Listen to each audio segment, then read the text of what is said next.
Hello, hello. Hello, hello. Can you hear? So, very good morning to all of you. Dear students, today we are indeed blessed to have Professor N.K. Singh here. He will be giving you a lecture on genomic resources. So, I will give a brief, although many of you might have read his contribution, I will briefly introduce Professor N.K. Singh. N.K. Singh born in Rajapur, Mau, UP in 1958. He did his graduation and post-graduation in Banaras Hindu University, Varanasi. In both he obtained a gold medal. After that he obtained his PhD from University of Adelaide, Australia. He was there from 1981 to 1985. And later he also went as postdoctoral fellow in CSIRO, Division of Plant Industry, University of Adelaide from 1986 to 1991. Initially, he joined as a scientist at CFTRI Mysore. He served there from 1991 to 1994. Later, he moved to GP Pant University, where he served as associate professor from 1994 to 2000. And then after that, he joined the NRC Plant Biotechnology. Then now it is renamed as National Institute for Plant Biotechnology. Since then, he is serving there. Currently, he is National Professor BP Paul Chair, as well as the Director of NIPB. Many of you will be knowing his research contribution. The genome sequencing projects such as rice, wheat, pigeon pea, mango, and several other genome sequence project at NIPB and ICR is spearheaded by Professor N.K. Singh. They have successfully completed rice genome, wheat genome, and these tomato genome. These papers have been published in highly reputed journals such as Nature and Research. So we are harnessing the benefit of this genome. Indeed, from the rice genome sequencing, several markers have been developed, and we are also using the 50,000 K genotyping chip developed by Professor N.K. Singh. Besides the basic research in developing the genomic resources, he is also leading the QTL2 variety program in the country. So several elite varieties which are in the country, they don't have resistance to biotic and abiotic stresses. Under the leadership of Professor N.K. Singh, these varieties have been converted into the genotype which are highly resilient to climate, and they save water. So these varieties are being in different stages of development, and some of the varieties have been released for cultivation. So in addition to this, he has published large number of papers, and you will be happy to know that his H index is 63, which is very high. When we compare many Indian scientists, he will be one of the top scientists who have H index 63, and the citation is almost about 17,000 citation he has for his publications. So with this enormous contribution, he has been recognized by the national and international system. He has been awarded with the ICR highest award of Rafi Ahmad Kidwai Award in 2007, and he has also received in Norman Borlaug Award in 2015. In addition to that, he has received several awards of DBT, DST, and other organizations. To recognize his contribution, all the scientific societies of India, such as Indian National Science Academy, NAS, NASI, and in all the academies, he has been elected as fellow of all the academy. And he has also served as secretary for the National Academy of Agriculture Sciences. With this brief introduction, I welcome Professor N.K. Singh to deliver his lecture. Thank you very much, sir, for coming here, sparing your valuable time and encouraging the young minds. Thank you very much. Thank you so much, Dr. Viswanathan. Already I have the mic here. And thank you for that very elaborate introduction. And I think that is a kind of a summary of what I'm going to present here. And good morning to all of you. You had a very comfortable stay. All of you had a good breakfast. It's very, very cold here in Delhi, but this place is comfortable, hopefully. So in about next 1 hour, I'm going to present an overview of the genomics studies which we are doing at NIPB, and also how we are utilizing the genetic resources and genomic resources for the rice improvement mainly, but I will also talking about some general broader informations. So at the outset, I would like to acknowledge the whatever work we are doing, the funding support from the mostly coming from the Department of Biotechnology, Government of India, and Indian Council of Agriculture Research. And whatever work I am going to present here to you, it is mostly collaborative work. Apart from what we do in our lab, we do a lot of collaboration with the national partners and international partners. And the number of scientists from my own institute and from IRI, we are very actively collaborating. A large number of research associates and research fellows like you have contributed, so I just want to acknowledge them in the beginning. This is the outline of what I am going to talk today. First, I am going to introduce the genomes and why we need to do decoding or sequencing of the genomes, why it is important. Then very briefly what Dr. Viswanathan described, the different genome sequencing projects that we have completed at NIPB under ICR. Then what is the importance of this work? What are the challenges coming up in this 21st century?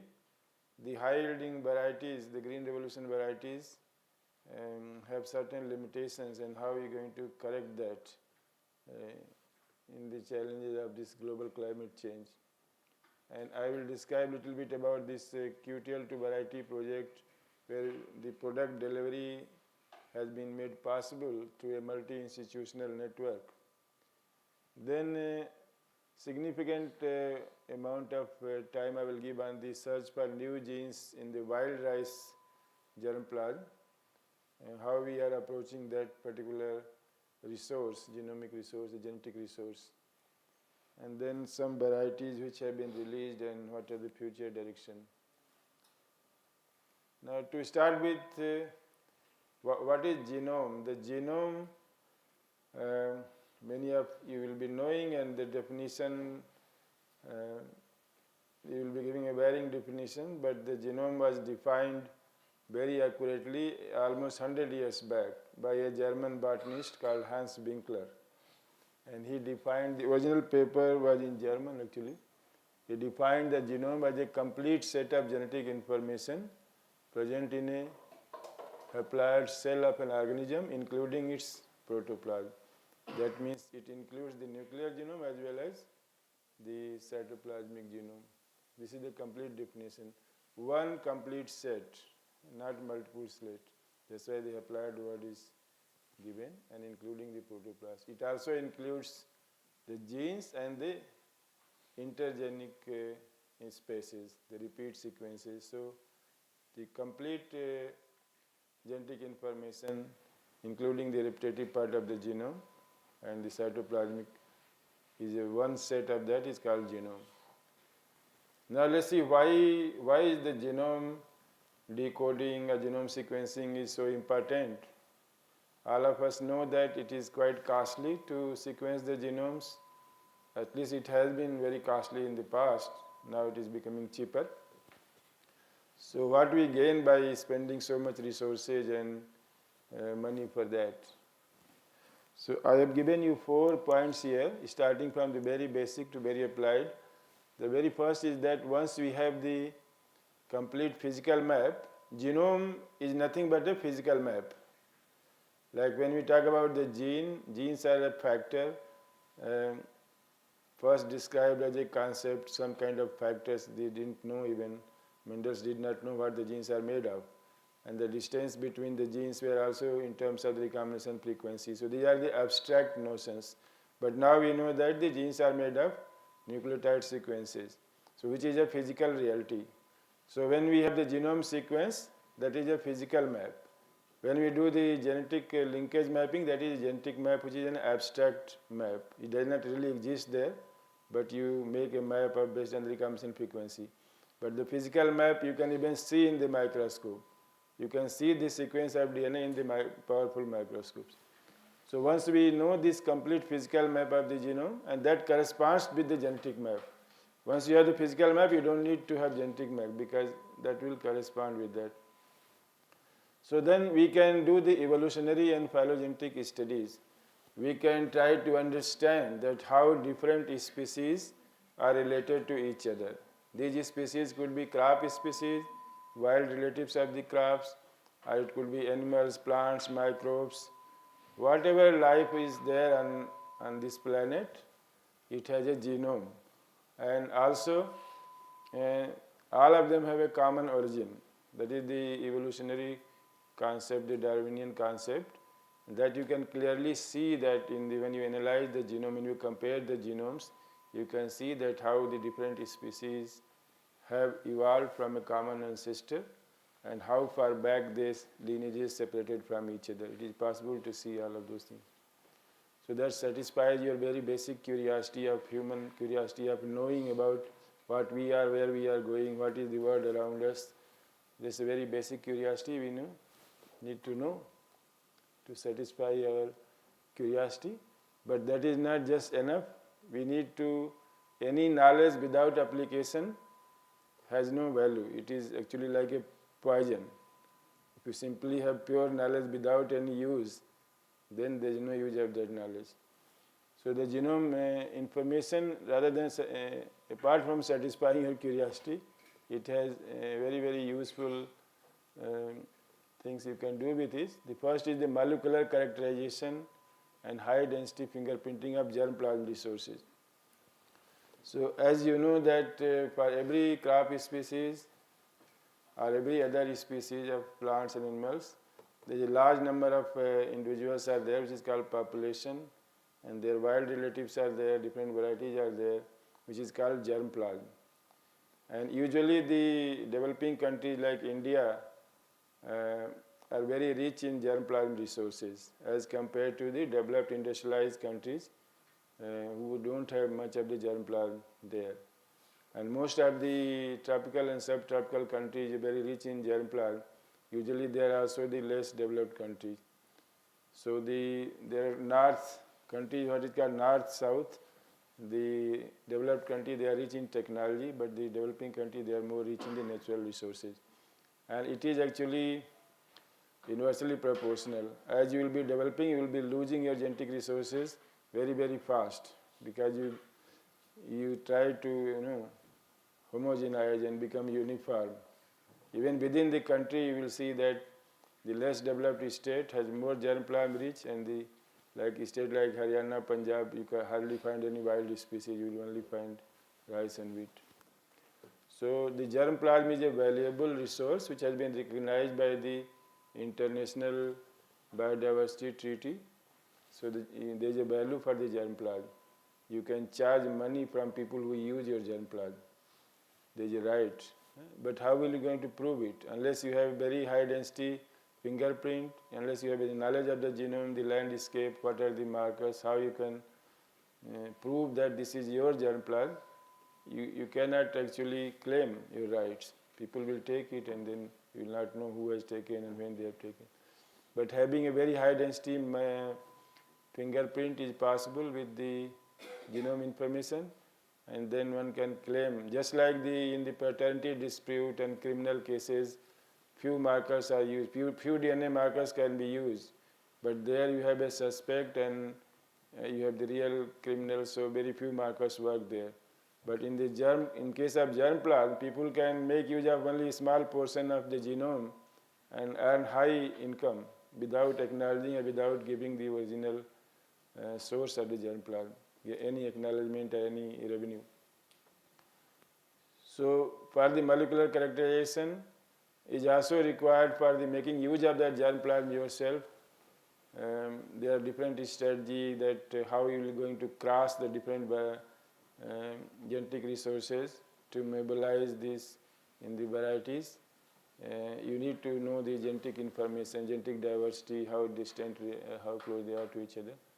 So for those kind of things, we need the germ plasm, the genomic information.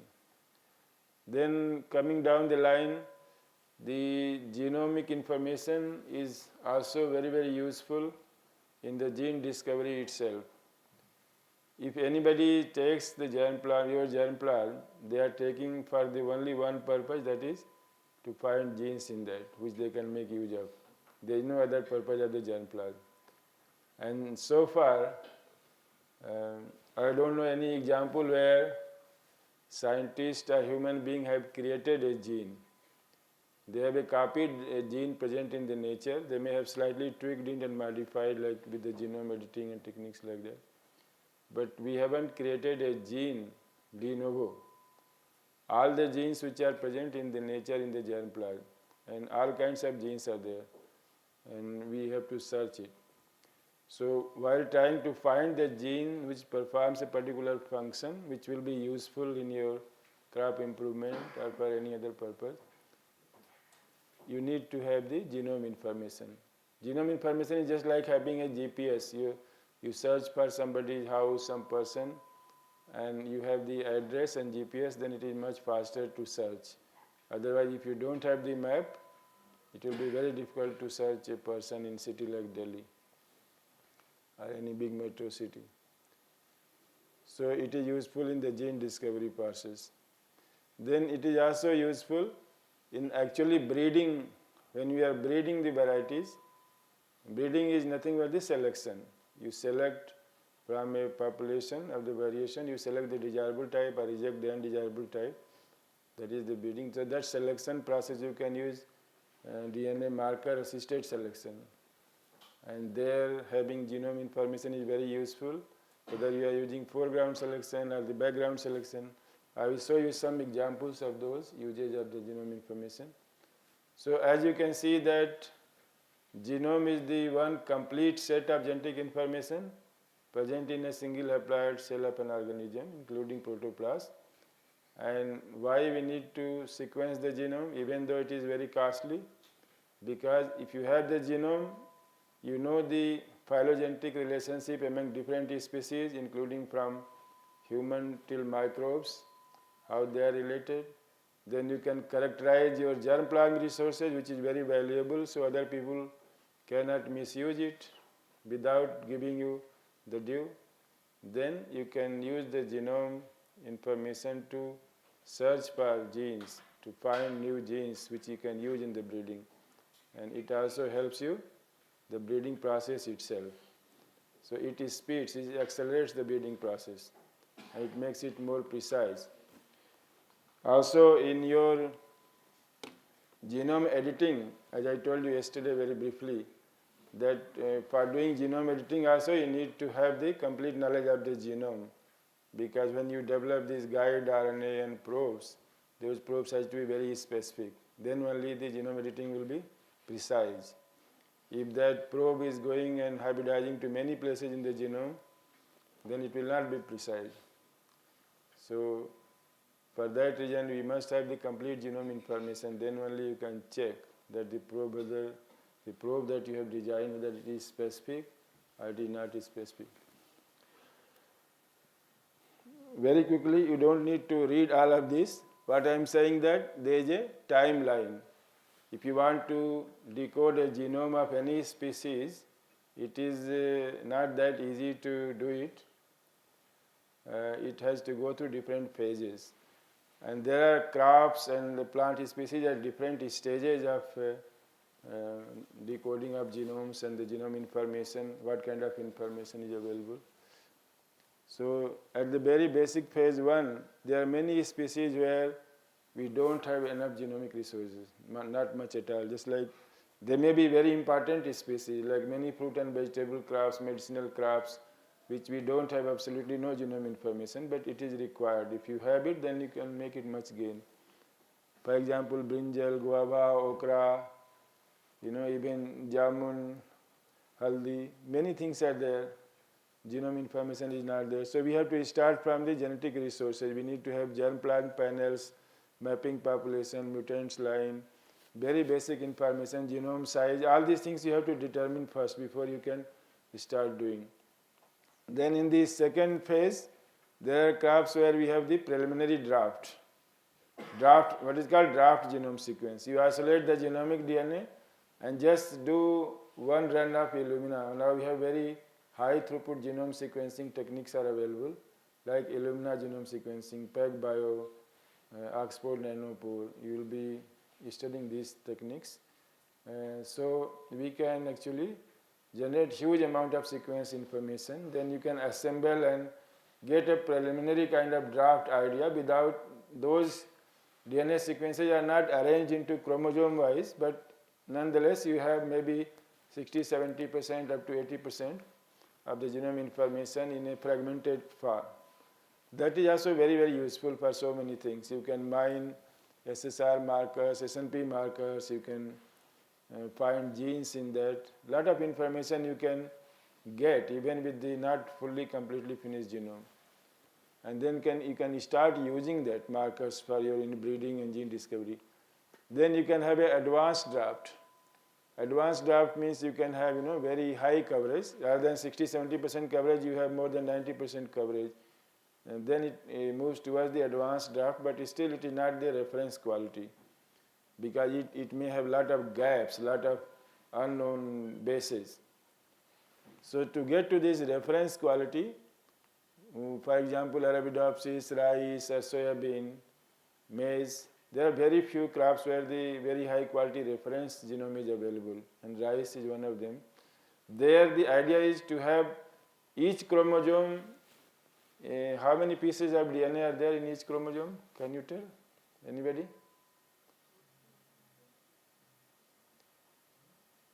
Each chromosome, eukaryotic chromosome, is a single piece of DNA. From one telomere to other telomere, it is a single molecule of DNA. It is coiled many times, so it becomes small, but the DNA is continuous.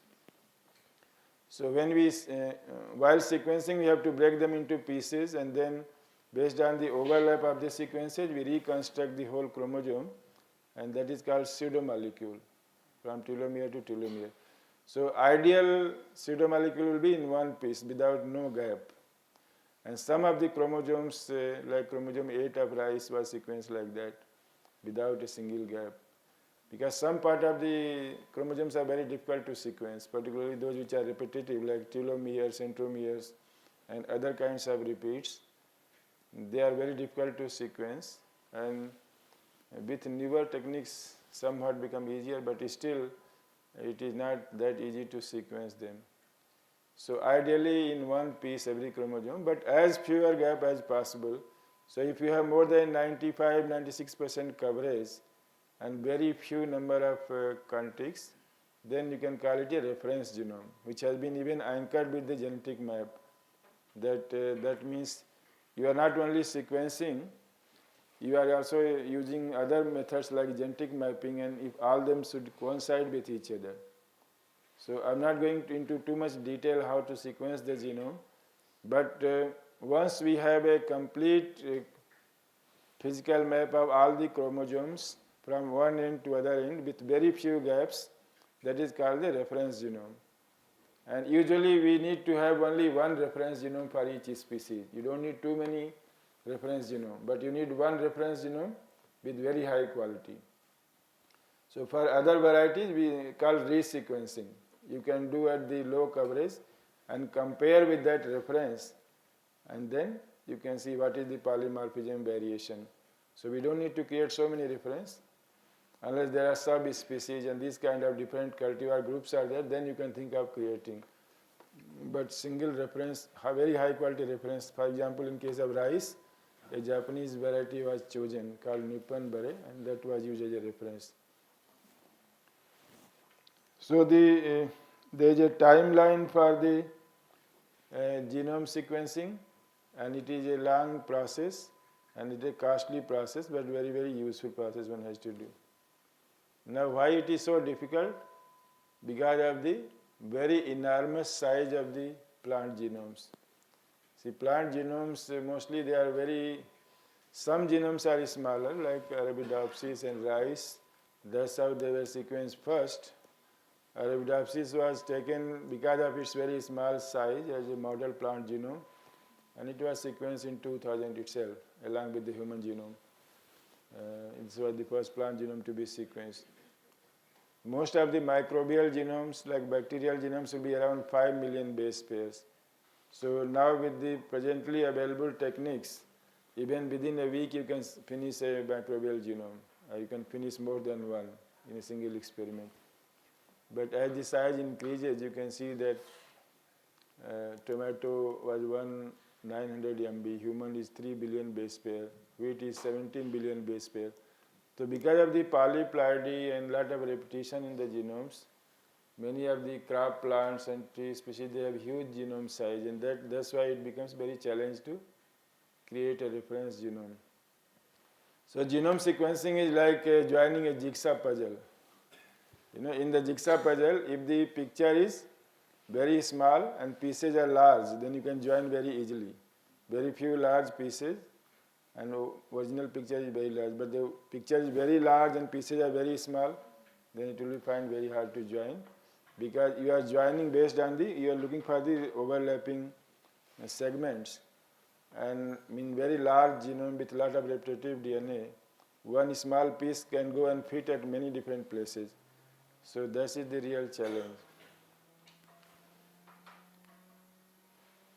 But nonetheless, now we have techniques with the very long read length, single molecule sequencing, and now it has become more easier and cheaper to assemble the genomes. But still, we have only about 50 completed plant genomes, and maybe less than 10 are of the reference quality.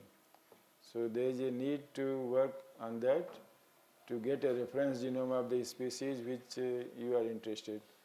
And every year we have, in the month of January, in San Diego in USA, we have a plant and animal genome conference where 2,000 to 3,000 people come from all over the world, and they share the information about all kinds of genomes which are getting sequenced. So that is something worth following up. If you cannot go there, you can follow the abstract. It is available on the open access website. Now this is the value chain here, how we can use the genomic resources and the genetic resources. Genomic resource is the genome information, expression patterns, expression profiles, and all kinds of markers, polymorphism. This is genomic resource. And genetic resource is the germplasm, wild species, land races, varieties. And the purpose is to find the genes and use those genes to make better variety. So this is the timeline here, this is the value chain. The first step is to find the traits which are useful for us, because we want to develop variety which will have particular trait. It will have high yield, quality, disease resistance, these kind of things. So in the germplasm collections, you have thousands of different varieties. Then you have to find which variety has that particular trait. For that you do high throughput screening. So you cannot do this without doing the screening. You must have the germplasm. If you have only one variety, you cannot discover anything. You have to take a set of varieties which is varying for the trait, and normally the germplasm bank have those things. Like NBPGR has so many, more than 4 lakh successions. It is second biggest gene bank in the world. But if you screen it, and then you can find some variety which have a particular trait. That is called the trait discovery. And I will give you some example where how this kind of trait was found, then gene was found, then it was used. Second step is that gene discovery. Once you have a germ plasm, a genotype having a particular trait, then we need to know that what is the gene behind that trait, which is making that trait possible. Just like tall and dwarf, a particular color, particular nutritive value, resistant to particular stress. These are all governed by the genes. Even though genes interact with the environment, but the gene is the primary thing which gives that trait value. So that gene has to be discovered, and it is just like looking for a needle in the mountain of hay, in a haystack. And that gene discovery is made possible by having the genome information. So if you have the genome information, complete genome information, just like having a GPS map, then you can, that helps you to find the gene even into very large, and there are techniques. We don't have the time to go into detail how to find the genes in the genome. Not many genes have been found and validated. There are two things. One is that when you sequence a genome, you can find the genes in computer, like you can do gene annotation. You search for the sequence similarity. If a particular sequence matches with a known gene, then you say that this is that gene. So this is just totally in silico. But actual gene discovery is called when you isolate a gene, clone it, and do genetic transformation and prove that this gene is performing that function. So they are in just few hundreds in number, not more than 300-400 in rice. Even though we know 37,544 genes by computer analysis, but actually validation is not more than 400 genes so far. So that is called the gene discovery process, where a particular germplasm has a gene, and using different functional genomic tools, you can identify that segment of DNA which will perform a particular function. For that, we need to have segregating population, mutant lines. Now from the entire germplasm, we come back to just biparental crosses or mutants of a single germplasm. Then once you have identified the genes, then you go for the allele mining. What are the allele? Can anybody tell what is allele? How you define allele? That's good. Very good. So every gene has many forms. Just like if you say human beings have many forms, there are so many types of human beings. So similarly, a particular gene will have a lot of variations, because the gene may be 5 kilobases long, and there may be mutations leading to deletion, substitution. So each gene will have different alleles. The alternate forms will be there. And the alternate forms may have different properties. They will be governing the same trait, but at the two different levels. Some may be having from 0 value to 100%, or some even more. So we need to find the most useful form of that gene. So that is called allele mining. When the gene has got many forms, which form is suitable for you?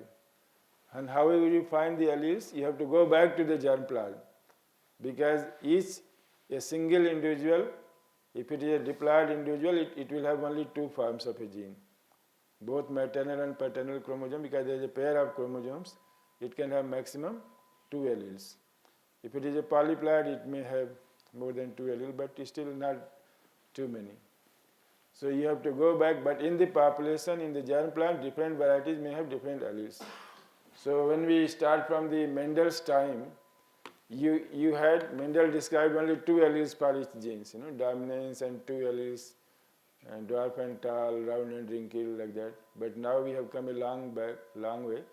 Even the multiple allele theory was discovered in the eye color in Drosophila and many other traits. But now we know that at the molecular level, every gene has multiple alleles. Even a single base change creates a new allele of that gene. So every gene you analyze, you find that there is a variation among the population. That variation may be meaningful, it may be non-synonymous substitution, or loss of function, or enhancement of expression, or it could be not meaningful. It will be synonymous substitution. The change is there but has no effect, but nonetheless it is there. So then once you find those kind of the superior allele, then you can use it in the molecular breeding. And breeding for this selection, you have gene-based marker, and whenever you cross the two varieties to develop a new variety, then you have to monitor that whatever you are selecting that has the particular desired allele or not.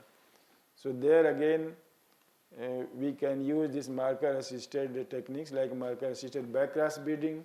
You can use genomic selection, which is a coming up new tool. So among the breeding techniques, the most advanced are coming as a genomic selection, because you don't select for a single gene, you select for a number of genes which will make a better genotype. Similarly, genome editing.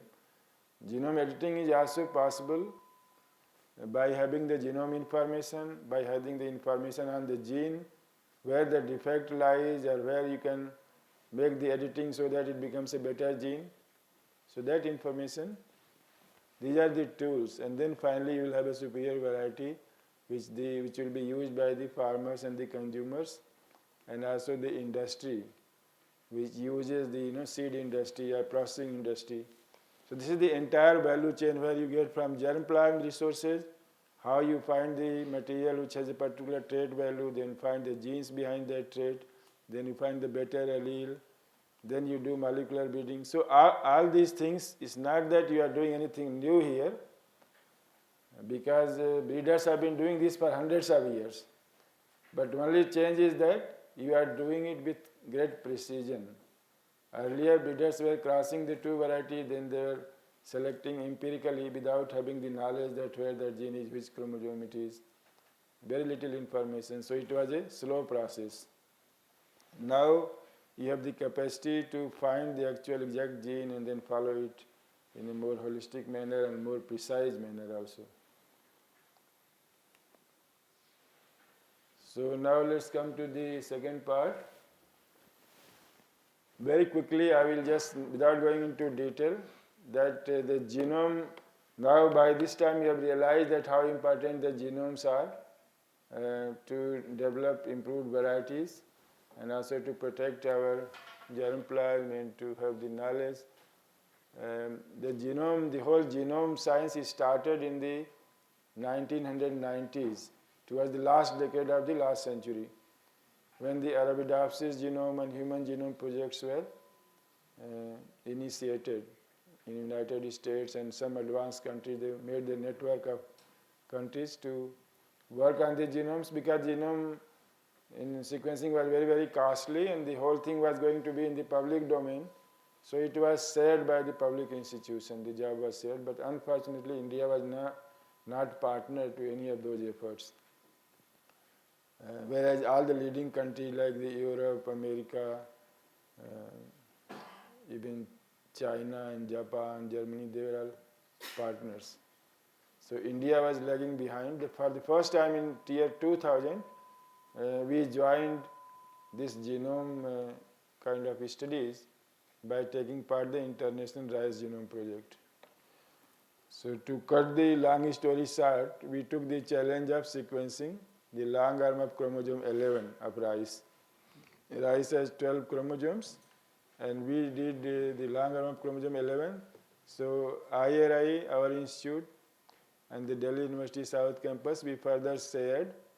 One part we did, the other part Delhi University did, and we completed this job. So this was a collaborative effort.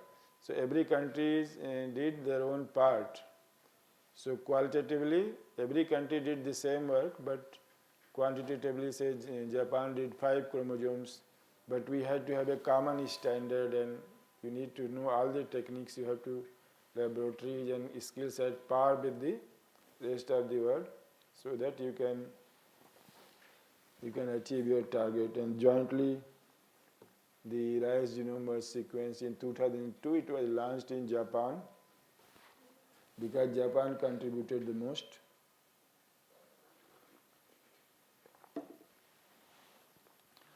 So Emperor of Japan actually inaugurated this genome in 2002.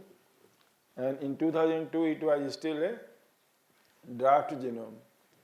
and it was declared it was a draft genome. It took another 3 years to make it a reference genome, because the finishing of the genome is a slow process. You can generate the draft genome very quickly, even within a month you can generate. You take any species, isolate the DNA, have one run of Illumina, and do assemble them, this is draft is ready. Nowadays, that time the next NGS sequencing was not there. We had to do clone by clone sequencing. We have to clone each DNA in back clones, then plasmid clones. It was a very tedious process. Now it is not that hard. Now you can do NGS sequencing, but still going reference is very difficult. This was published in 2005, August. So now 14 years back now. And this has been a very useful, you can see here the 37,000 genes are there in rice by in silico prediction. And this has been used quite a lot. It has been cited by more than 2,000 work. Even it is used much more than it has been cited, because mostly people take the data from the NCBI, from the database. Then coming from that, the second was that was published in Nature in 2005. Then the second tomato genome also we took the job of sequencing the one full chromosome, chromosome 5 of tomato. This was published in 2012 also in Nature. But during this period here, during the tomato genome work, this next generation sequencing, what we call NGS, this revolution took place in 2008. So we had started the tomato genome work very into smaller clones, and then we proceed. But in 2008, it was possible to make things much faster, and this was completed.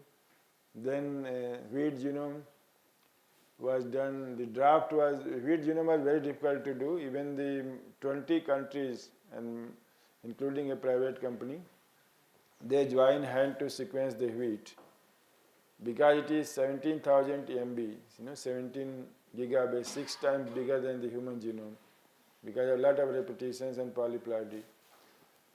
So still in 2014, even with the availability of the NGS technology, it is very slow. The first draft appeared here in Science. Then it took another 4 years to develop the first reference genome of wheat in 2018, only last year. So we have participated in all of them, and there were more than 25 authors in the rice genome, similar number in the tomato genome, and in wheat also there are 18 authors from India including. This was done again with our institute, the South Campus, and the Punjab Agriculture University. Now those were done through international partnership, but we completed the first genome in India, first any eukaryotic genome, that was of the pigeon pea genome, and that was published in 2011. And we had used this next generation technologies, 454 pyro sequencing, to assemble the first draft of pigeon pea, and then we got 47,000 genes of the pigeon pea. Now this information, I'm just skipping how it was done totally, but more on the utilization part. So when we started in 2009, then there was not much genomic information in case of pigeon pea, because there are many crops which are important only for the developing nations. There are many crops which are even country specific, like pigeon pea is one such crop. More than 90% of the pigeon pea is produced and used. India is also largest importer and consumer of the pigeon pea, because it is consumed by many people as a dal, as a sambar, all over India. So that's why we selected this one. So we generated the genomic resources. We also made this high density map.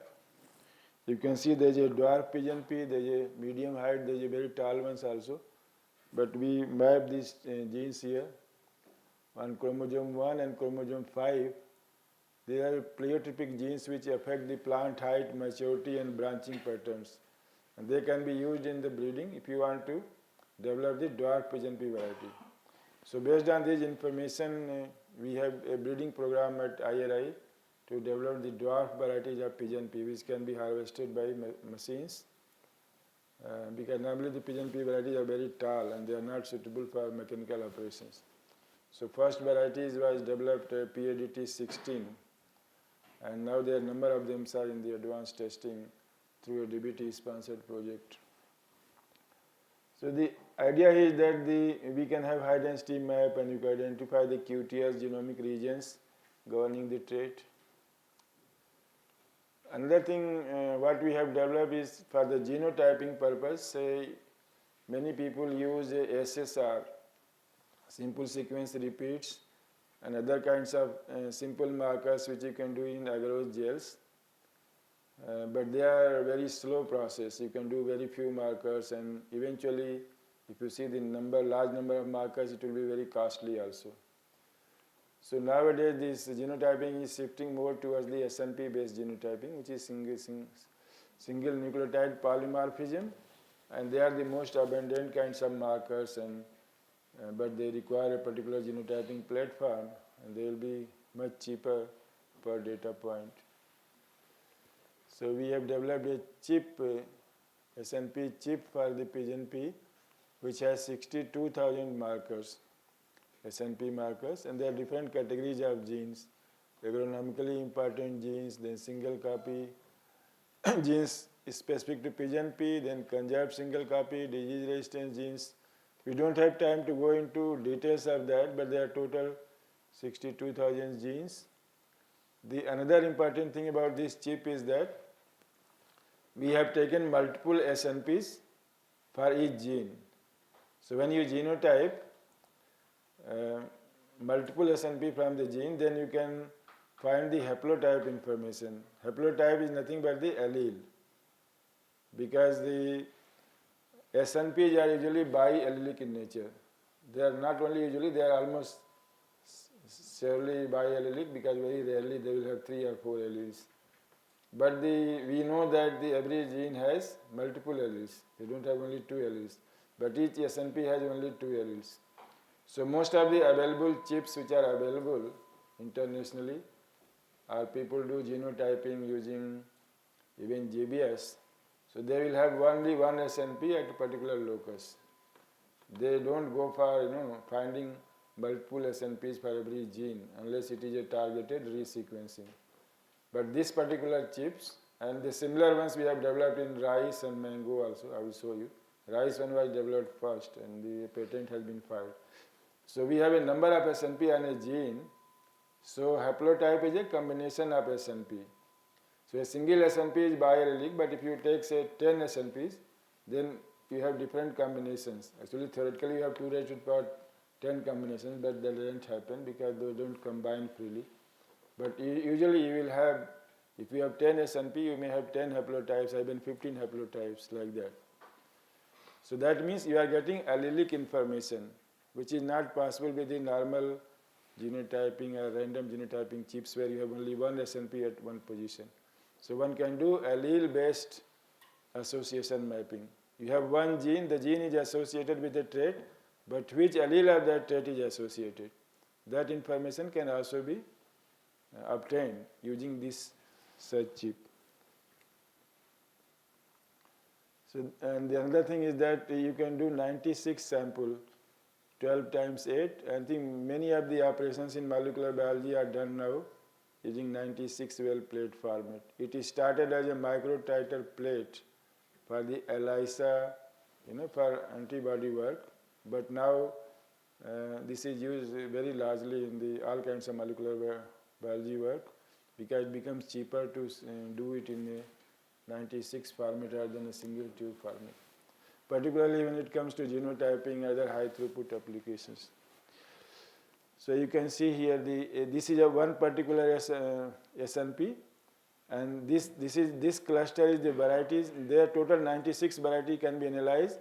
So these are the variety which having the A allele, these are varieties having the B alleles, and these are the variety. Each spot represents a variety, and this many varieties are heterozygote for that.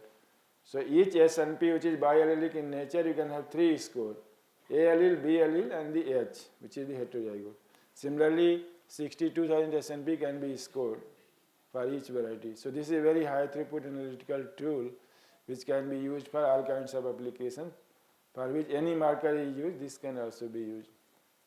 Then see, we developed this high density map, and then more genes have been mapped for number of seeds per plant, certain yield related genes, and seeds per pod, number of branches, pod bearing length, these things have been mapped.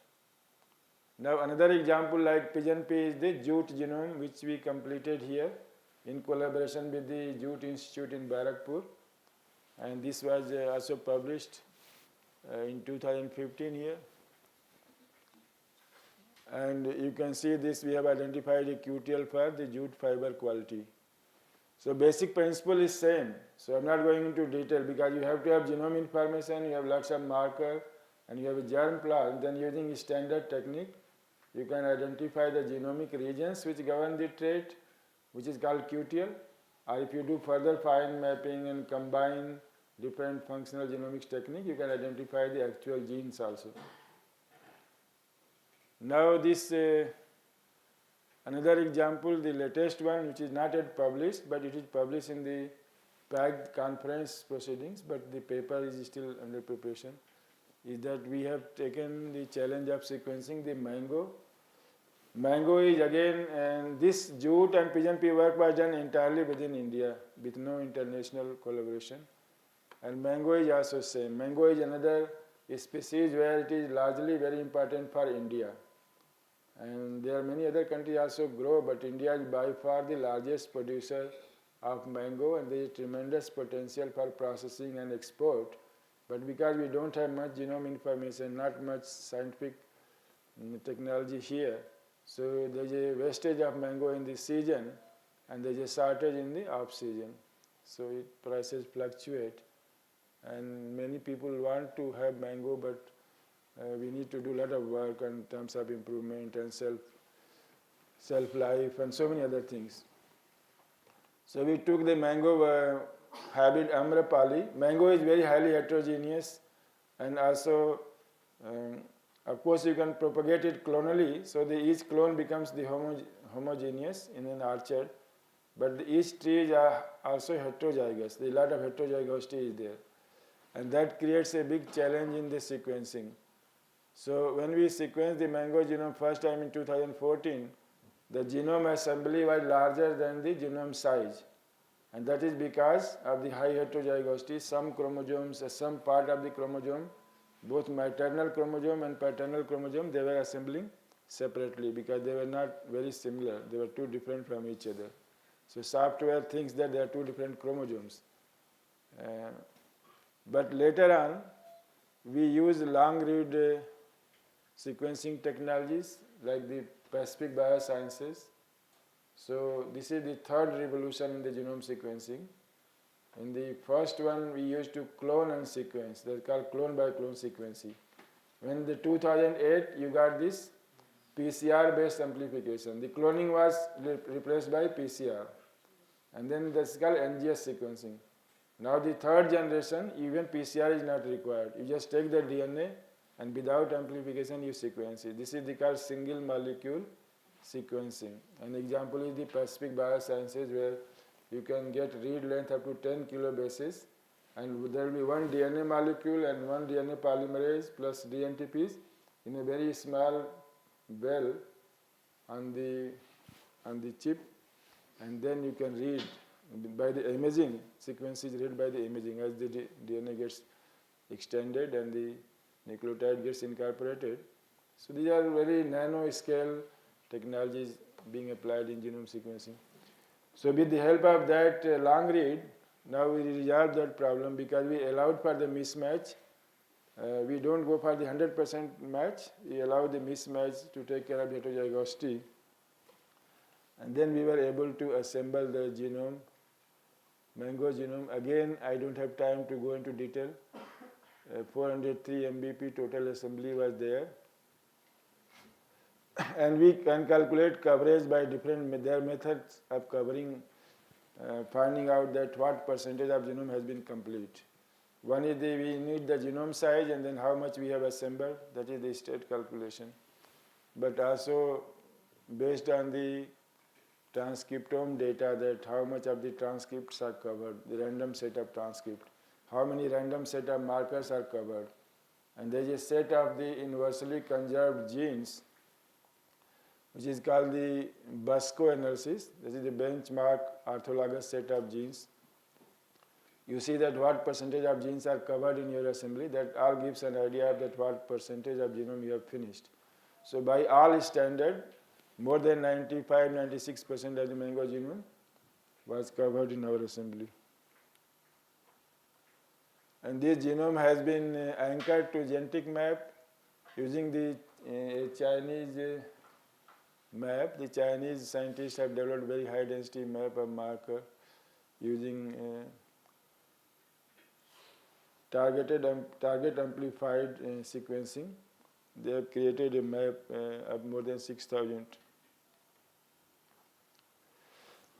So we use this map to anchor the genome, and you can see, I will just show you one chromosome.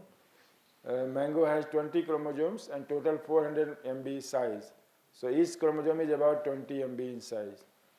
So here is the 0 to 168 centimorgan. This is the genetic map from China. And this is the 22 MB, from 0 to 22 MB. This is the assembly which we prepared, the physical map. And you can see there is 1:1 alignment here. The genetic map is perfectly corresponds with the physical map. And this is the plot here, two-dimensional plot. You can see this part here, where the centimorgan, this is very less centimorgan for nearly 5 MB of genome. That means recombination frequency is less in this part of the chromosome. And that is indicative of the centromere. So recombination frequency is less near the centromere and more towards the telomere. So similar picture you get for all the 20 chromosomes. So that is the value of anchoring and combining the genetic map with the physical map. There are other techniques also like optical mapping and high C sequencing. They are all independent methods of verifying the genome assembly. Now similar to what I showed you about the pigeon pea, we developed a mango chip also, and it has got 80,000 SNPs on that. 96 samples you can do, and it has very high sample success rate. All 96 out of 96, all the sample pass, they all work because of the very precise nature of this assay which we have developed. Now we have analyzed nearly 400 varieties of mango. There is a great diversity in mango. You can see very small like arm bear to big size, and very popular ones like Alfonso, Kesar, Neelam, Dasari. No time to go into more detail of that. But the horticulturist had characterized these mango varieties through morphological traits. The fruit size, then this fiber length here, the leaf length, all kinds of things which they could do without the genomics, they had done it. But all of that is not very useful because we don't know that which gene is controlling which chromosome it is, how we can make use in the breeding. But with the help of this genome information and using that ATK chip, now we have started finding the chromosomal location of the genes. Because we found one QTL for fruit acidity, which makes the fruit sour or sweet. There is an acidity index on one of these chromosomes here with very high log value. We can give a very high predictive value on chromosome 12. Then we found QTL for fruit length on one of these chromosomes here, you can see. And then we found 3 QTLs for pulp percentage. Like if the mango is there, what is the ratio of pulp to stone? You want the stone to be small and more pulp. So there are 3 genes for that. So similarly, these are just 3 examples.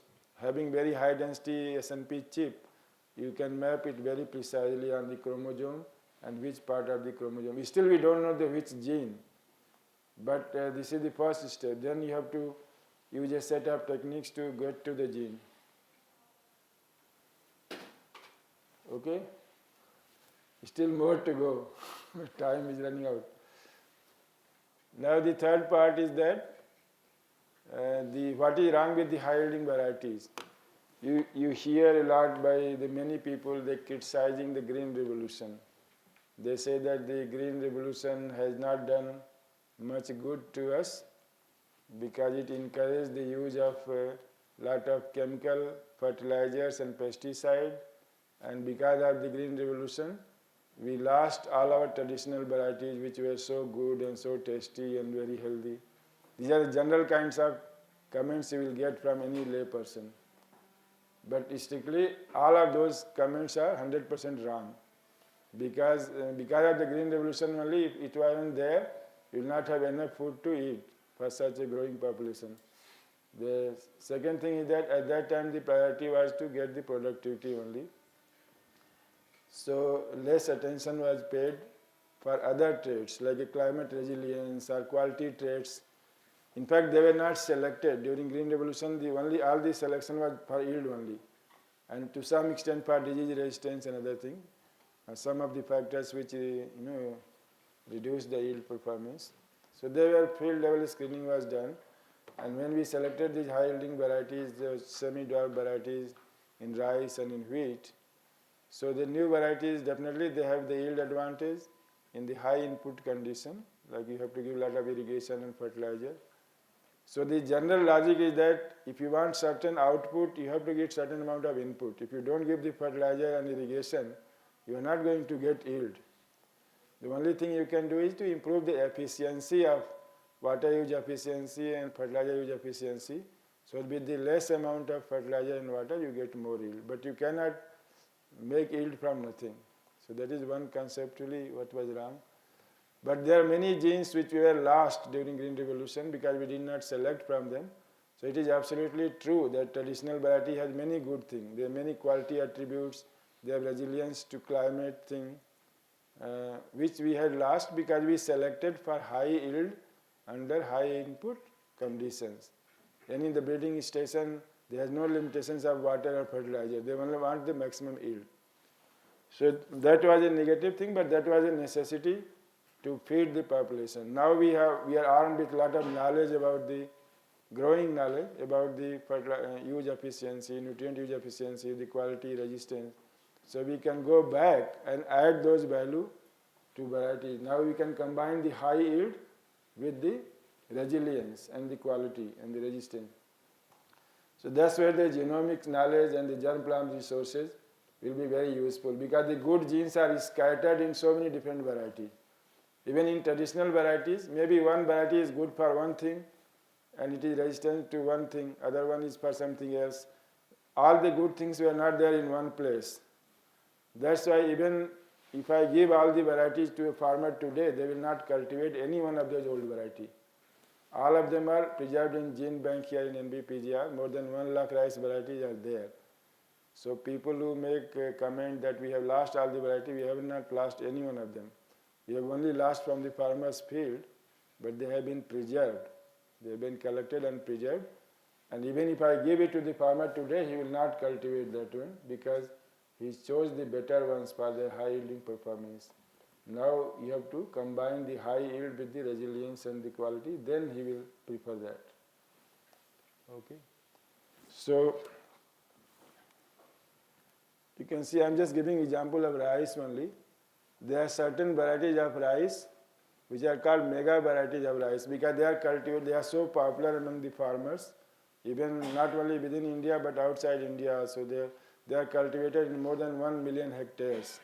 Sometimes the particular wheat variety is cultivated in more than 10 million hectares, like 2967 from IRI. So they have very good resilience, very good adaptability and high yield, all those things. But they are very popular with the farmers.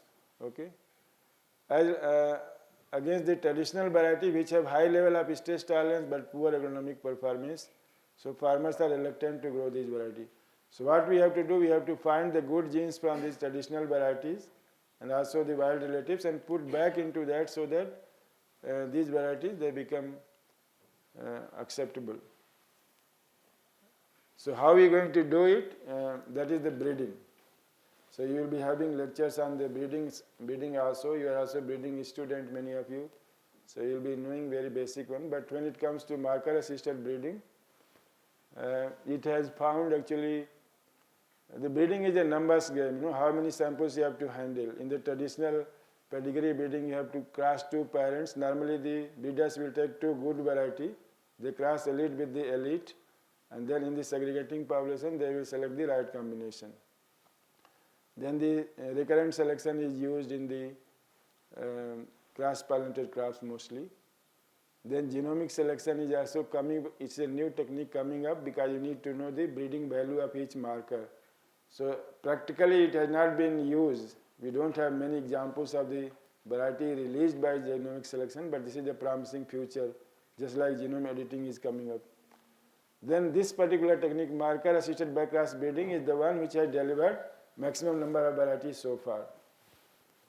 I will give you some examples. Like you can do the limited number of backcrossing, maybe 3 to 4 backcrosses, and then you can recover more than 96-97% of the genome of the recipient variety. Whereas in the traditional backcross breeding, you have to make 8-9 backcrosses for that amount of recovery. So that's what the marker assisted backcrossing saves that time of the number of backcrosses required to develop a near isogenic lines with the added value. And backcross breeding is a very common kind of methodology used when you have to transfer a trait from an unacceptable germ plant. It could be a variety with very low performing yield, maybe a traditional variety, very tall, lodging type, very low yield, but having some good trait. Then you have to cross and backcross. Similarly, from wild, definitely you have to backcross. If you are trying to transfer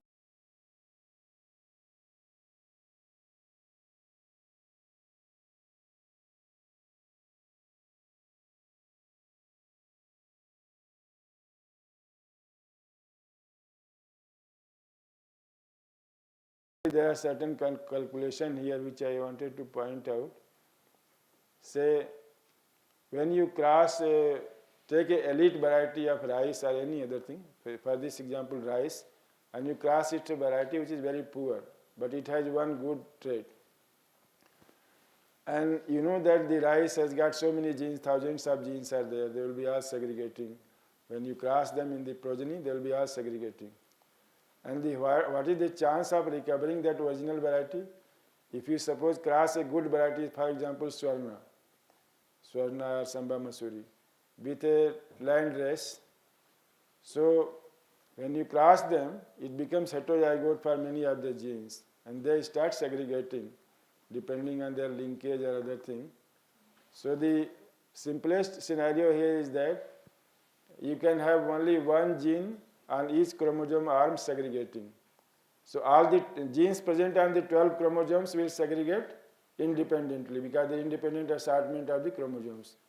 But if the one gene is on the long arm and the other one is on the short arm end, they will also segregate independently because almost 50% recombination there is also there.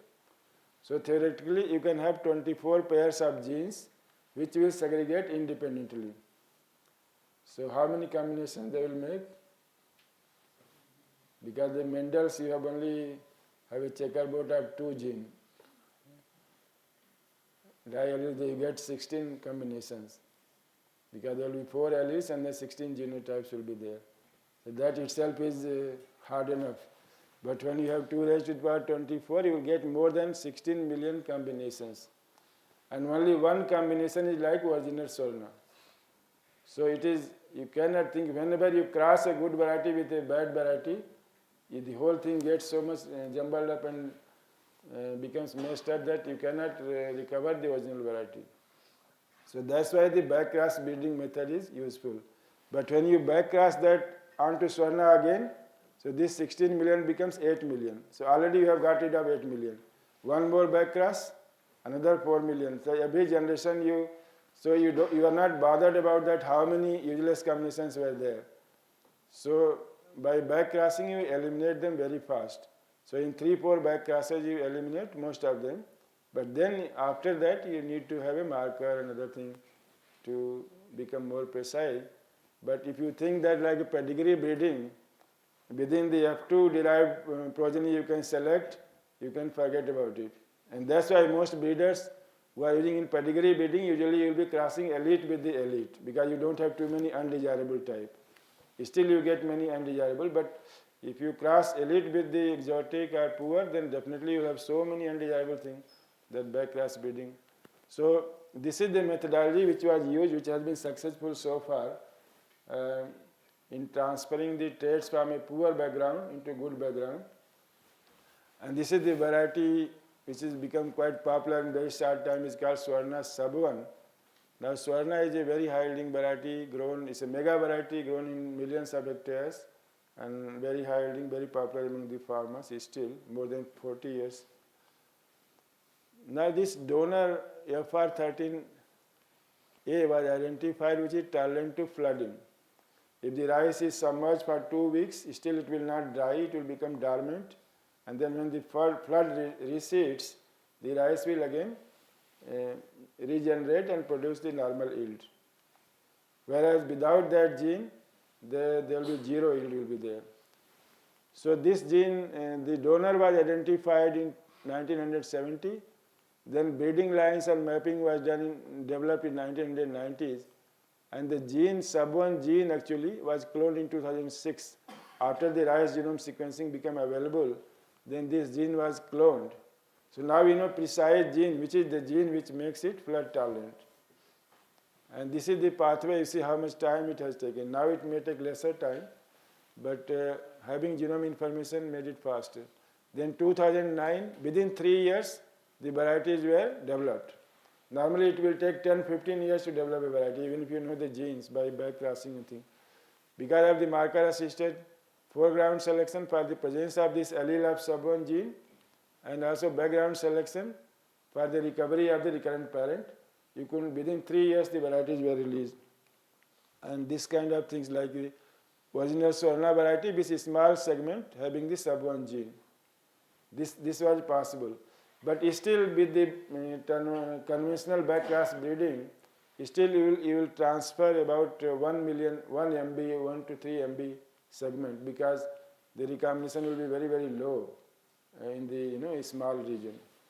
So that's where the techniques like genome editing are useful, where you can take the clone that gene and transfer it precisely where you want without disturbing. So that can be done in just one generation. Still you need time to multiply the seeds, so you need few generations. In a single plant you create, but then you have to create large amount of seeds. So there is something you cannot get over. But your precision could be increased by having techniques like genome editing. So this particular, it was shown very successfully that when we transfer that gene, Sub-1 gene, then the flood sensitive variety will become flood tolerant. So there are it was transferred in number of backgrounds like Samba Masuri, IR64, IR42, and in each of these backgrounds with the variable level of thing, the gene with the Sub-1 was tolerant. After 2 weeks of complete flooding, when the water was taken off, those with the Sub-1 gene, they recovered and produced yield. Without the Sub-1 genes, either they died completely or only just little bit survived. This is one of the classical examples of marker-assisted breeding to transfer a gene for climate resilience from a traditional land race into a modern high-yielding variety. So this is one example. There's many genes can be done like that. Now for the background selection, this is the rice chip which we developed here, very similar to the pigeon pea and mango chip. Again, this has got 50,000 SNPs.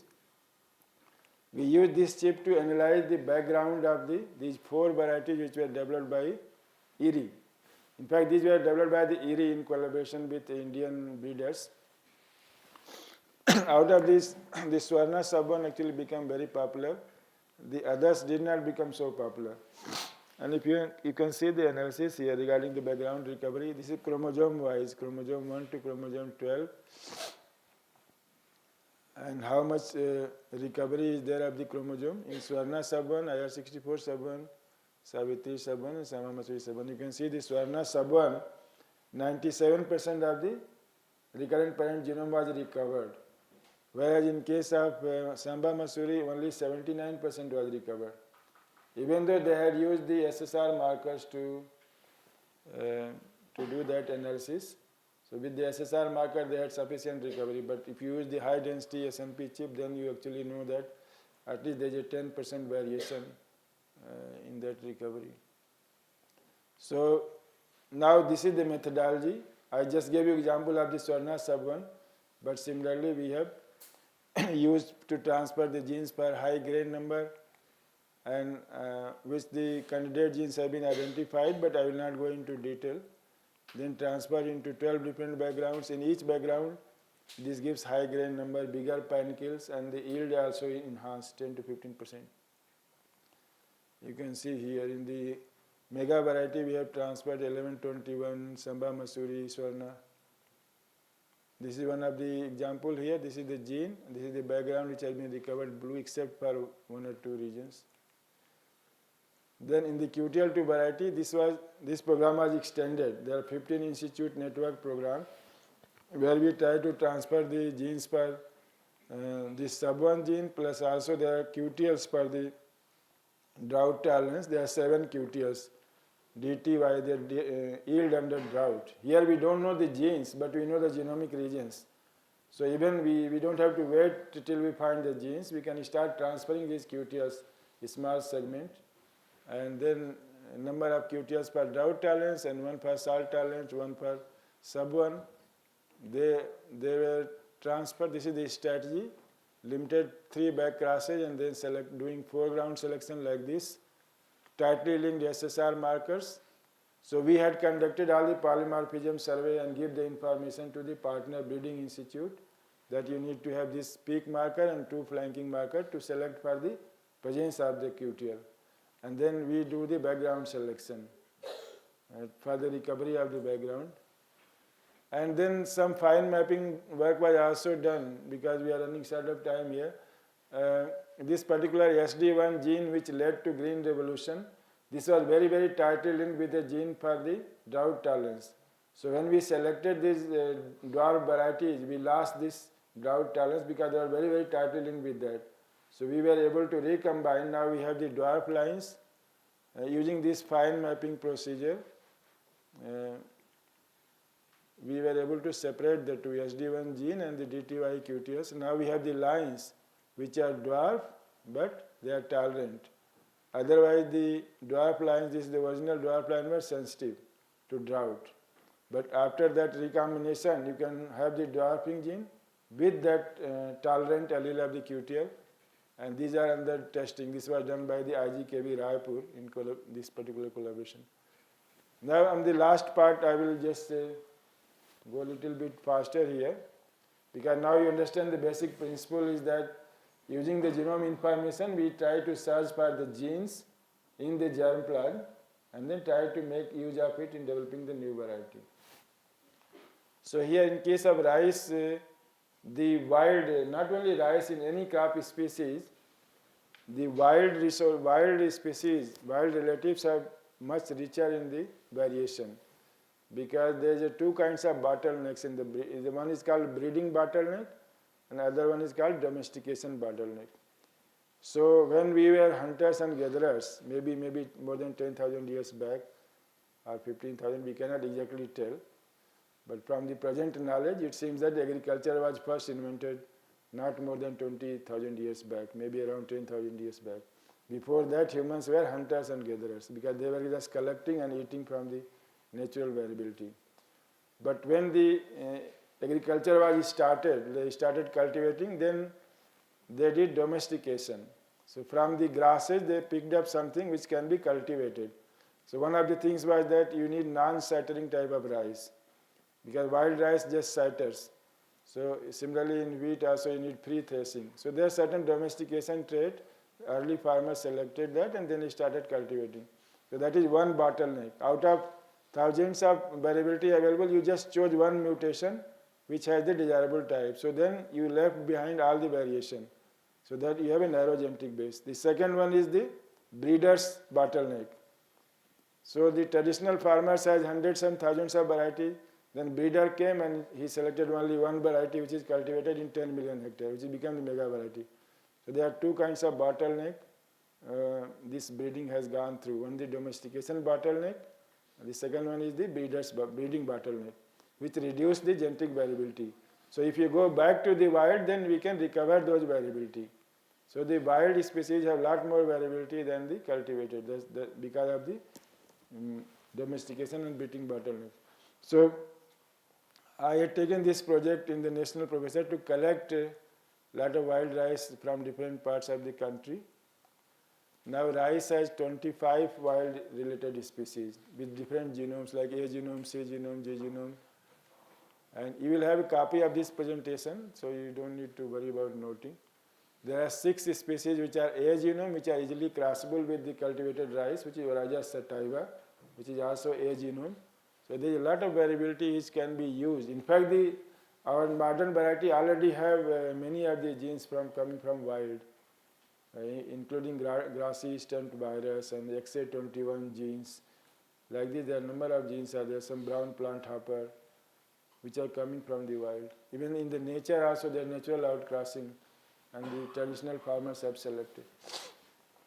So based on the chloroplast genome, we can work out the phylogeny of this all the Oryza species. If you use maize as Gia maize as an outgroup, then you can see which is the old species of rice and which is the new ones. In fact, this Oryza sativa is the latest divergence, and Oryza sativa, indica, japonica, these varieties, they are the most recently evolved one. Eventually, all of them will go back to a common lineage. Okay, you can even draw the timeline that how many million years ago this evolved from the other one, based on the synonymous substitution rate. So this particular Oryza rufi Pogan, Grief, Oryza Nivara, Sharma and Shastri, this is the most widely available within India, and I explored that and collected from many parts, from Himachal Pradesh to UP, to Odisha, Jharkhand, all over the country. And this is a resource which is depleting very fast because of the development. So it is only present in the wherever there is no development, there is no farming, some free land is there, it will be growing there. Mostly on the roadside or some lowland area. And in fact, I found more wild rice in the cities where the area has been earmarked for some development, but is still not fully developed, so there some wild rice is growing. So as soon as that house is built or school is built or some factory is built, that will be also gone. So then you can see today in Jharkhand or Odisha, it will become like Haryana and Punjab, so you do not say any wild rice. So this is one resource which is depleting very fast because for farmers it is a weed. The farmers also don't like this thing, they want to get rid of it. So that's why advanced farmers have got rid of it already. But the farmers did like to have their own variety, traditional variety. Many of them still cultivate them, but nobody likes this one, which is 10 times more variable and valuable than the traditional variety, because immediately nobody can see this benefit.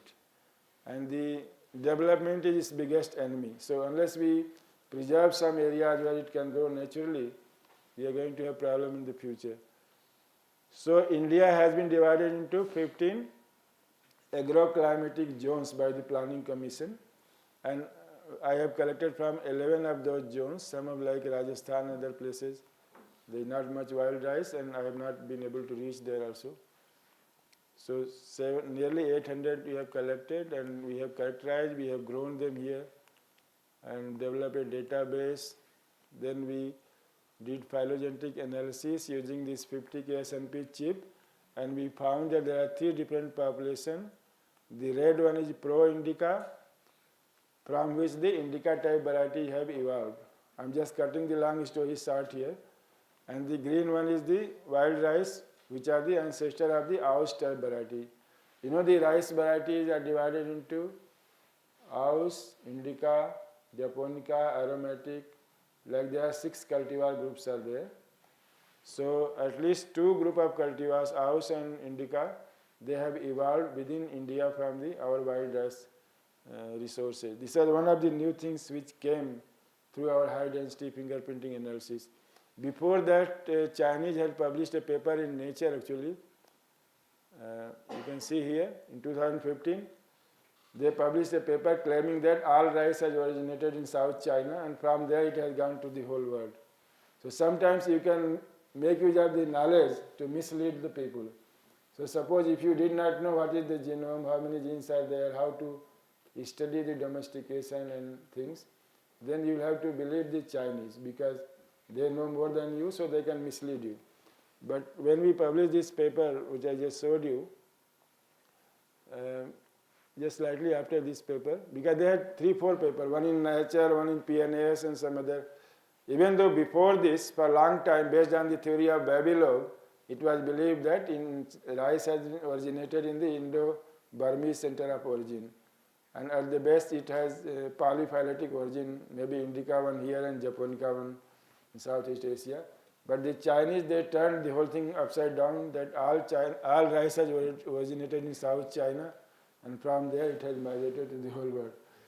So using that analysis, and I will just show you this example, which is the very important example. One of the domestication trait is white pericarp. So all the wild rice has got the red pericarp, but the cultivated one, they have the white. That's why the grain looks white. Even before milling, it will be white or slightly off-white. So this is many varieties have got this particular allele haplotype. These haplotypes were determined by the chip only, because this gene responsible for the aileron color, we had a number of SNPs on that, and we can work out there are 4 haplotypes. So this particular haplotype is present only in Aus variety, and this also gives you the white pericarp. So that means this has got a separate origin than the other varieties. So this is called polyphyletic origin. So all rice did not originate in one place, they are independent origins of domestication and cultivation. Similarly, the GBSS gene, there is a convergent selection, because in the nature there is a uniformity, and in the cultivation there is a diversity. So by and large, in general, the rule is that the wild will have more diversity than the cultivated. But there are certain genes where there is a selection in the wild, because in the wild, if rice is to survive, it may need a particular type of starch synthase gene, because that has an advantage in survival in nature. But in the human being, they may have selected for different varieties, because somebody wants to eat poha, somebody wants sticky rice, somebody wants basmati rice, and this all quality variations due to different kinds of starch. It's a very, very typical example here. You can see the cultivated, we have taken very few, and there are number of alleles are there, but all the wild had a single allele. So this is a very significant observation, made possible only because we had number of SNPs on the same gene, and we can do haplotype analysis of that. Then after our paper came, then scientists from UK, they did re-analysis of that same Chinese data, and they showed that the Chinese had got it wrong. In fact, rice has a polyphyletic origin, at least 3 different origins. So only one kind of rice may have evolved in South China, probably more likely in Vietnam, but the Aus and Indica, they have evolved here in India. Same data could be reinterpreted. So that shows that how to you can put value to your germ plant and even correct the history, where scientists even can mislead the history, natural history, not the actual history of the Babar and Humayun, but the history of the natural history, how the things have evolved in nature. So in this, the real use of these resources is that if you have to do the trait discovery. So we screened for drought tolerance here. We found wild rice which were tolerant to drought. Then we did allele mining, one of the transcription factor, DREB1, which is known to contribute to drought tolerance. And we amplified it, and we found that certain alleles were associated with the drought tolerance. Then for anaerobic germination, we screened all these accessions, and we found a number of lines which were much more highly tolerant to anaerobic germination as compared to even the best checked variety of the cultivated. Similarly, in submergence tolerance also, there are some of the lines like NKWR117 which was highly tolerant. You can see here BRC, all the others had died. Then salt tolerance, we found two lines, one from Himachal Pradesh, one from UP, which is more tolerant than the highly tolerant land race, which is Pokhali. So I'm just going quickly to show you that this is a very, very important resource, genetic resource, wild rice which we have collected, and it has got all kinds of trait values. Then you have to find the genes and make use in the breeding. This is the BLB, bacterial blight resistance. 13 highly resistant lines were identified. Even sheath blight, we don't have resistance in the cultivated gene pool, but some of these lines, they were highly tolerant. And then some of our scientists, they are making the crosses. Then salt tolerant genes, the allele mining has been done, and the superior allele has been identified. In one of the examples, this salt tolerant gene present in this particular wild rice, we have made the backcross1 population.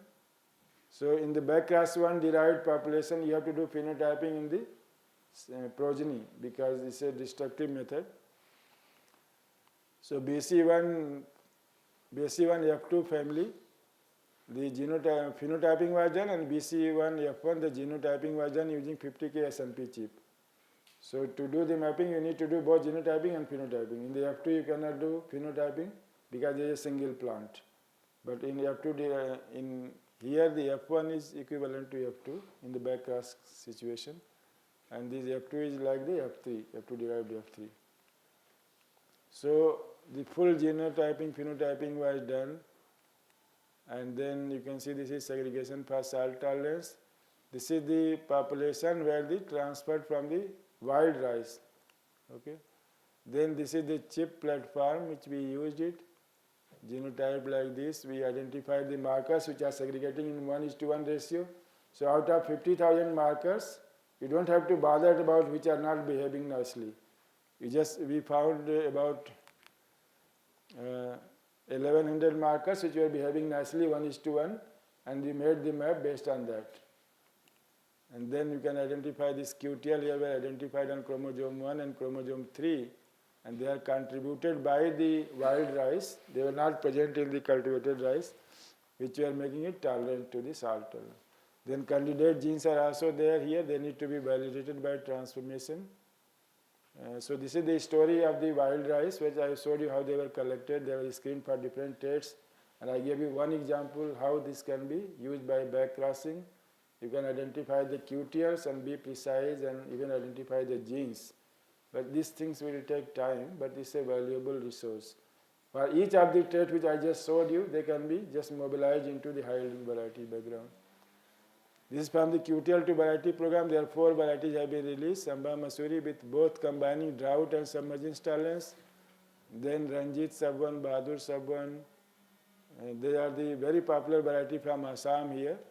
But Sub-1 gene has been put. Now it has become like a flood tolerant, like the Sarna Sub-1. So this is becoming very popular. And you can see this DRR150, which is tolerant to both drought and flood, and it is becoming very popular in eastern India, except that it has a problem of this disease, false smut. So this year, the false smut was actually very, very predominant because of the high rainfall. So then we have to find a solution for that, otherwise farmers will reject it. So any undesirable trait and they will reject it. So this is second last slide. I know this your tea is getting late, I think. The future direction, what is the future direction? Is that of course we have to work at each step. Like this is the example of rice, which is the most advanced in terms of genomics, because genome was published in 2005. But many crops in wheat genome was only published last year, and many important crops genome has not been published. So you can expect of similar gains in other species also with the time lag, like mango, pigeon pea, all will go through the similar gains, and we will make similar progress as is done in the case of rice. In case here now, in case of rice, now we have to combine multiple QTLs. One example like flood and drought we have shown, but you can combine yield also, we can compile for disease resistance. All these things are possible. If one thing is possible, everything is possible. Only thing one has to do it and take your time and dedication and effort, so it can be done. And another thing is that to train human resource capacity building is also a part of that program. Because through this kind of interactions and working together and getting trained, this continued process, like breeding is a continuous process against the nature. Just like in the nature, evolution is taking place in response to the changing climate or changing different kinds of environmental pressure, the species have evolved. Similarly, breeding is what breeding is defined. One definition of breeding is that evolution under captivity. Like the breeder does what? It just does the evolution. It evolves a variety depending on the need. So then again, he does it with the knowledge, particularly with the genomics knowledge available. You can change the genotype of the variety to suit your human requirement. And that is can be speeded up greatly by using the modern technologies like genomics and genetic manipulation. You can speed up further. You don't need to do back crossing. You take all the good genes and through genome editing put them all together in Swarna. But then you need to know what are those all good genes and where to put. So easier said than done, but the tools are now becoming available. So again, one thing I would like to, before I finish, to emphasize that as a scientist or as a student, you should always, because you are in the position where you can lead the society. In this society, when you have discussion with the people, you can explain it to them that what is right, what is wrong. Because there is a lot of misinformation about science. Particularly in present dispensation, there is even more misconception. That 1,000 years ago we were better than what we are today, which is not the fact. Because science and technology has contributed so much to the advancement, and we should not become anti-science. So wherever there is some people are misleading that, these all new things are bogus and we were better off, 500 years back, this is totally absurd. And as a student, as a science student and teacher, you should always speak out and tell what is good in the science and why we should do science, why you are doing PhD. You are not simply doing just to get a job. Job will come, but your purpose is different. Your purpose is to serve the society with the trained, with the proper training in the right direction, using the right tools. That is our goal and destination. And while doing so, everybody gets the job. But everybody gets job, everybody gets their earning. But what you do, to get that thing is very important. Even people who throw stones or they campaign, spread wrong things, they also get money for that. So they are paid for doing wrong things, but you can get paid and rewarded for doing the right things for the right future of the thing. But don't keep silent when there's a discussion, there's something, don't fight with people, but then argue and convince people. First you have to be convinced yourself. Then you can also try to convince the others. If you yourself are in two minds, like I gave you example of some students, which I say that there's a BT brinjal, there's a normal brinjal, which you will prefer? Then he say he will prefer the normal one. Why? Because there's a doubt in his mind that this could be wrong, this could not be good for me. And this is about the PhD students. We have done MSc Biotechnology trying to get admission in PhD. So be convinced, not because I am telling, with your own mind, with your own intellect. If you have the knowledge, then you try to go deeper into things and make an objective judgment and make your opinion and then spread that to the society, because you are the selected and chosen one. Less than 0.001% come under your category. The masses can be misled by so many false leaders. Okay? So I have taken, I think, almost more than half an hour extra, but hope it was useful. Thank you so much.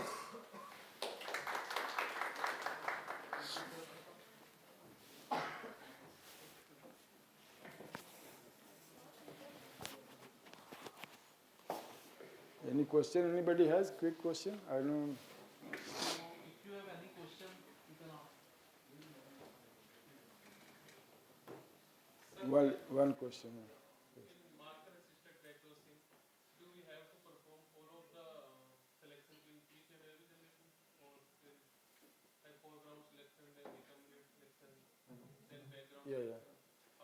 That's a very good question. Actually, in my experience and some other people experience also, the background selection, the foreground selection should be performed throughout, right from the beginning. And it should be validated with as far as possible, whenever possible, by phenotypic selection also. But for the background selection, it is better to leave it towards the end. Because in the first two back classes, 2 or 3 back classes, the background recovery is so fast that you don't need to select. And you can do a visual selection as Breeder does the phenotypic selection. You look for the plants which are looking very similar to the recipient parent. There is no need to apply any molecular markers because it will be waste of time and money. But so background selection you do at the BC3 stage, like you select say 20, what we are doing in the QTL2 variety program, we ask the bidder to select the 20 best line which he has selected based on his visual selection for the background similarity with the recipient parent. Of course, he has to do the foreground selection to ensure that the gene is there. And then at the BC3, F2 or F3 stage, out of those 20 best lines, we select the one which has got maximum similarity with the background, with the recipient parent. And we find that in almost all cases, there is about 10% variation. What breeder thinks is all very similar to recipient parent. Among those 20 lines, there is still 10% variation, which is invisible to the breeder, which is visible only to the marker. So background selection, you should do very high density background selection, like using chips, etc. But do it at the BC3 and beyond stage, and foreground selection right from the beginning, like even testing the hybridity of the F1. Then in BC1, BC2, BC3, there will be normally 1:1 segregation. And then you use that marker. So basically, we done all of the 3 selection in each and every generation. That's you mean? Not all 3. Not all 3. Background selection towards the end. Okay. Foreground selection and recombinant selection in BC1, BC2, and BC3. Okay. And my another question that sir, what is that DNA chip? It is some kind of microarray technique or? These are microarray Micro. from Affymetrix.